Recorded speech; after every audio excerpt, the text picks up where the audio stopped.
Has WWE already forgotten about Alexa Bliss? And who's a worse friend, Kevin Owens or Sami Zayn? Let's get into the Raw notes. Hello, my friends. Welcome to the Wicked Bitter channel. I'm Travis. Thank you for checking out this video. If you are new to this channel and you love WWE, then, like everyone else here that's involved in this community, do yourself and do me, do all of us a favor. Hit subscribe on this channel, like this video, because then it helps other people who don't know about this channel see this video. It pops up on their algorithm, and the way YouTube does things, it's all cool. But I sound a little sick. Please forgive me. I'm under the weather. Part of me thought, should I take some days off? And then another part thought, I already took a couple of days off. I need to get something out there. I need to talk to my friends. So here we are, and you're just going to have to, I guess you're going to have to bear with me. I sound nasally and stuffed up.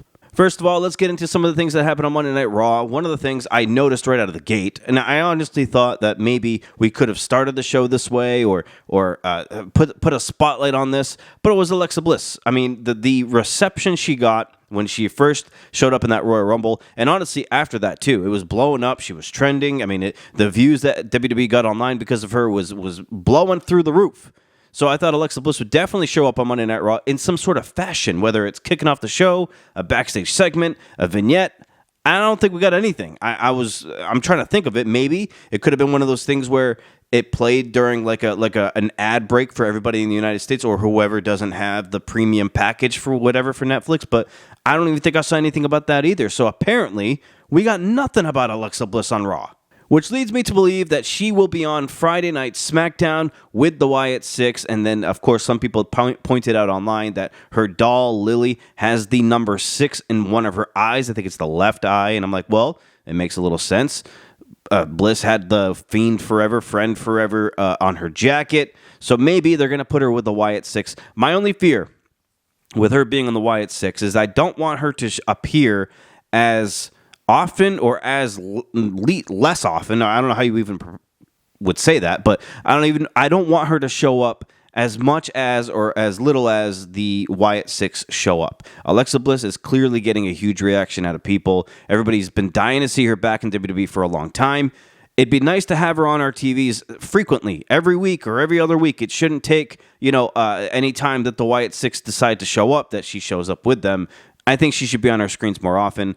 I'm fully going in on this. It's the Wyatt Six. She could be the 6th member. We never really discussed or found out who that could be, so it only makes sense, right? And if she's going to come back looking the way she looks, it's only easy and natural to assume that she's going to be with them. So I'm interested to see how this goes. I mean, clearly the first thing that comes in my mind is Bliss and Nikki Cross going for those women's tag team championships. I think that'd be kind of a cool idea. Of course, now we got the mid-card titles that Bliss could be easily a part of. I hope she'll be able to cut some promos. I don't think she needs to be as eerie or as mysterious as the Wyatt Six. I don't know how that dynamic is going to play together, but I just hope that we can capitalize on Bliss being back after being gone for a couple of years, which seemed like 10 years.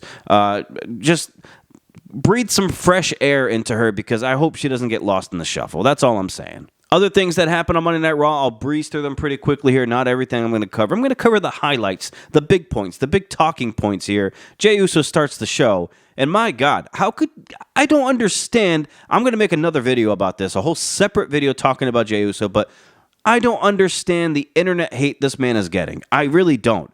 For over a year, people have been riding and dying with Jey Uso. Is it because he's lost a lot of big-time key matches, what's made everybody upset? Is it because everybody wanted John Cena to win the Royal Rumble, and that the fact that he didn't and Jey Uso did, is that the reason why people are upset? Because, man, how can you look at Jey Uso, a man who's busted his ass for 15 years in this company, and be upset that he's getting this title shot? I don't understand it. I don't think I ever will. It's clearly just people on the internet, because as you could see on Raw on Monday night, everybody in that arena went nuts for him. They even asked for an encore when he was done with his entrance. They said one more time. The guys in the truck had to replay the song so he can get up on the turnbuckle and yeet some more. How can you hate this guy? I did like the confrontation he had here with Gunther. Gunther interrupts him. Gunther said that he's not happy. He's a little disappointed because beating Jey Uso doesn't do anything to help his legacy. He said beating Roman, beating Punk, beating Cena at WrestleMania would have helped his legacy, but beating Jey Uso again would do nothing for him. Jey Uso took a pretty good comeback here. He said that he's going to go to SmackDown, talk to Cody, and then he said no matter who he chooses, whether it's Gunther or Cody, he's walking in to WrestleMania as the Royal Rumble champion, and he's going to walk out as world champion. Like, it's just that, and I believe him.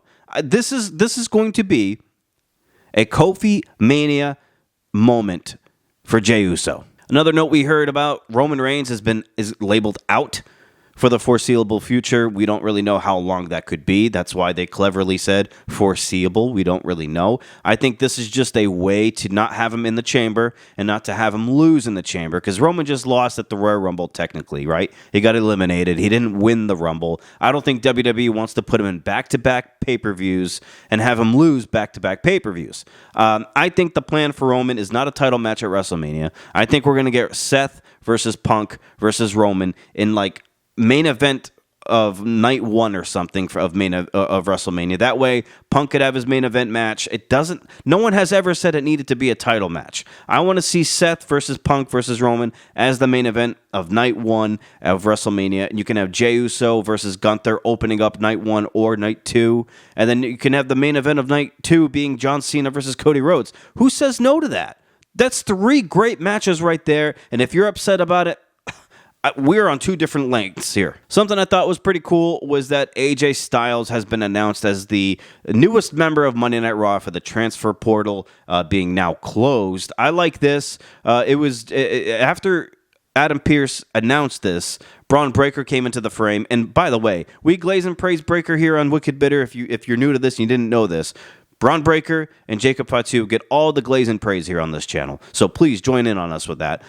Breaker gets in there, and this dude needs some more matches on Raw. I'm just saying. He barely wrestles on Raw, and he barely has any backstage feuds or anything going on. Let's get Breaker into something, and I feel like we might be seeing our first road to that. It might be Braun Breaker versus AJ Styles, which I love, by the way. I love that for both the guys, and I think it'd be a cool way to put Braun Breaker over against a top-level talent in AJ Styles. As much as I love Styles and I would love to see him as world champion again, I think him putting over Breaker in the process would help create a brand new star in Braun Breaker, so I'm here for either direction, but especially if it's to put over Braun Breaker. We got to cover the main event of Raw. This will be the last thing we talk about here in this video because my throat already hurts. I'm sorry. I got to go after this, but Seth Rollins asks Sami Zayn to come out. He's in the ring talking about CM Punk, and he kind of hypes him up. He's trying to get Sami Zayn riled up. He's trying to build all this confidence into Sami Zayn, saying, you can beat Punk. You have to beat Punk. You can't let Punk get his WrestleMania dream match. Nothing's better than crushing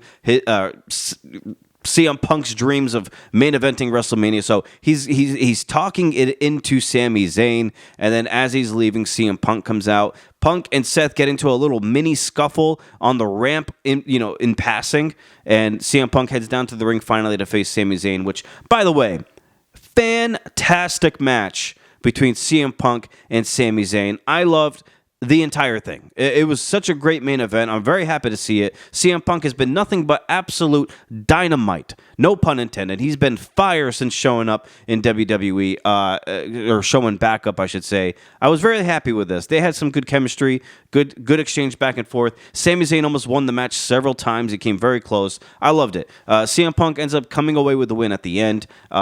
Yeah, I loved it. They had some stiff shots. They had some hard chops to one another, some hard headlocks and shoves. It looked like they were actually intense against one another here. I don't know if they have all of their real life beef squashed, for real, or if they were just using it to try to play into it a little bit. But either way, it worked for me. I loved it. Punk comes away with a win. And actually, after the match, Punk goes to shake Sami Zayn's hand. They end up shaking hands. Punk turns around to leave the ring, and then all of a sudden, from behind, Kevin Owens attacks Sami, who bumps into Punk, falling out of the ring, and then Kevin Owens attacks Sami Zayn, hits the package pile driver on Sami Zayn, and that's how Monday Night Raw ends. Wild ending to Monday Night Raw. And Netflix, get your shit together, because my screen was freaking out on me and glitching on me the entire show, and I didn't know if it was just me, but then afterwards I saw everybody else went through the same thing. Come on, Netflix, get it together. This begs the question, who's the worst friend? Is it Kevin Owens or is it Sami Zayn?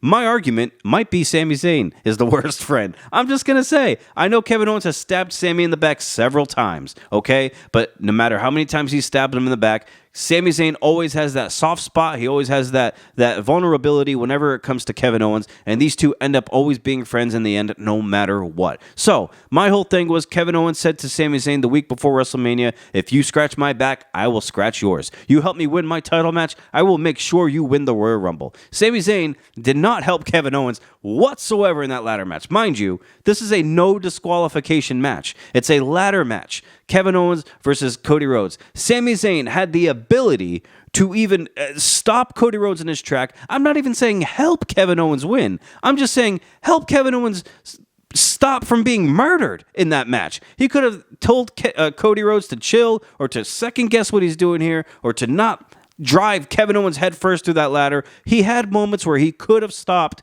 Cody Rhodes. And then at the end, when Cody's climbing that ladder, Sami looked like on the outside like he wanted to do something. He looked like his body was starting to move, but the refs were there, and he just didn't pull the trigger and do anything. Sami Zayn stood by, watched his best friend for life get eviscerated on TV or on PLE or whatever you want to call it. He did nothing to stop Cody Rhodes at all. Therefore, I'm saying Sami Zayn might be the worst friend between Kevin Owens and Sami Zayn. I'm just saying, I don't think Kevin Owens would have let Sami go through that. And you can argue, Sami Zayn stood up for Kevin Owens back in the Bloodline days when Roman Reigns was beating on Kevin Owens, and he gave the chair to Sami and he said, "You do it. You do it to Kevin Owens." And we're just talking about a chair shot. And Sami Zayn couldn't stomach it. He didn't want to do it, so he turned on Roman Reigns. And you're telling me that what Cody Rhodes was just about to do to Kevin Owens isn't worse than what Roman Reigns was asking Sami to do to Kevin? No.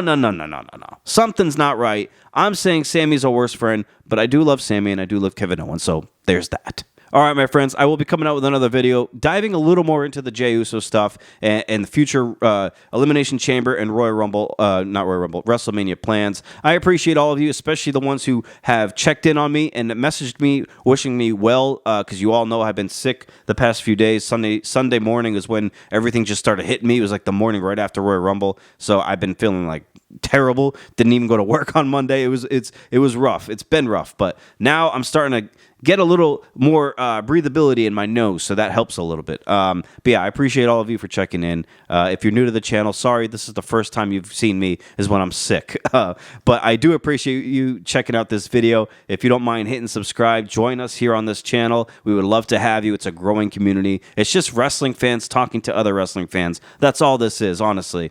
Comments, I respond to them. Emails, I respond to them. I do live Twitch streams where I talk to people in the chat who want to watch the shows along with me. It's a good time over here. You're going to want to be a part of it. All right, my friends, until we meet again, stay safe, and as always, stay bitter.